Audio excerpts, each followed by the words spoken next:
Hello everyone guys, आज चाहिँ हामी ब्रिजको भोटे पार्क भन्ने ठाउँमा चाहिँ घुम्न आएकी छु। धेरै रमाइलो भइरहेको रहेछ। अब चाहिँ क्रिसमसको लागि डेकोरेसनले चाहिँ पुरा बाटो झिलिमिली पारेर ग्रिसकीहरूले चाहिँ एकदम रमाइलो गरेको रहेछ है। यसपालि पनि हामी चाहिँ यसो माथि जाँदैछु, भिडियो गर्दै माथि जाँदैछु है। यदि हजुर पनि ग्रिसमै हुनुहुन्छ भने घुम्न आउनुहोला है त। पार्क भन्ने ठाउँमा एकदम रमाइलो छ है, एकदम रमाइलो छ। हामी चाहिँ आएँ यता माथि पनि झिलिमिली पारेको छ। हामी चाहिँ हिँड्दै गएछु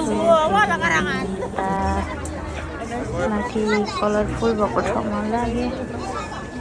एकदम रमाइलो छ है, रमाइलो छ साथीहरू। कलरफुल झिलिमिली है।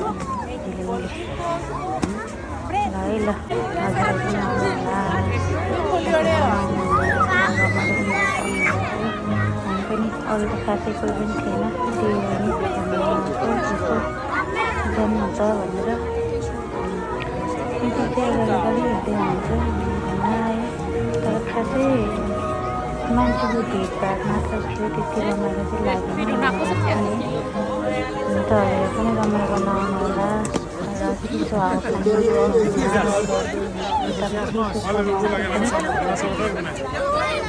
इन्जोय गर्नुहोला। हामी पनि एकदम इन्जोय गरेँ है। मैले पनि भिडियोहरू लिँदै हिँडेँ, सबैजना लिँदै हिँडेको। हामी चाहिँ पानीका बुका भएको ठाउँमा पनि यसो जाऊँ न त एकछिन भनेर त्यता पनि गएँ र यसो त्यता पनि भिडियो क्लिक गऱ्यो हामीले। अब यता कन्सर्ट पनि लागिरहेको रहेछ है। कन्सर्टमा पनि आए मान्छेहरू, धेरै भिडभाड भएको थिएन। मान्छे हल्का क्लिकहरू धेरै है कन्सर्टमा चाहिँ।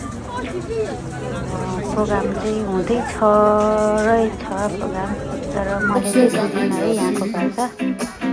कन्सर्टहरू चाहिँ भइरहेको छ, गानाहरू गाइरहेको छ, एकदम रमाइलो छ है साथीहरू। बुझ्नेलाई त रमाइलो लाग्छ, मलाई पनि खास नबुझे तापनि अब इङ्ग्लिसको टोन जस्तै चाहिँ गएर चाहिँ मलाई चाहिँ एकदम रमाइलो लाग्यो है। तर इन्जोय पनि गऱ्यौँ। खासै हामी अब फर्किनुपर्छ, यति टाइम लस त गर्दैन। हामीले इन्जोय गऱ्यो साथी हो भाइ। आजको लागि हामीले